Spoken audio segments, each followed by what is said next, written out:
तो गाइस मेरे पास आज Realme C31 है। आज हम इसको अनलॉक करेंगे। Data reset and FRP।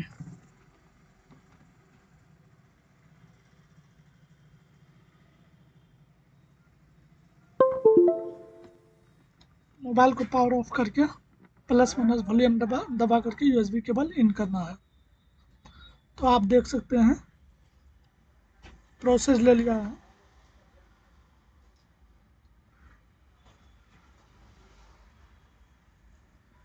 Guys अगर आप हमारे चैनल पर नए हैं तो चैनल को सब्सक्राइब कीजिए और वीडियो को लाइक कीजिए, शेयर कीजिए।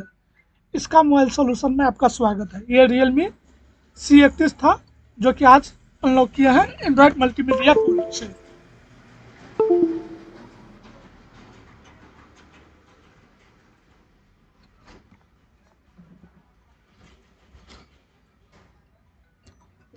वन क्लिक में ये डिवाइस फैक्टर डाटा रीसेट और FRP जीमेल अकाउंट दोनों लोग एक साथ इसका अनलॉक हो गया है।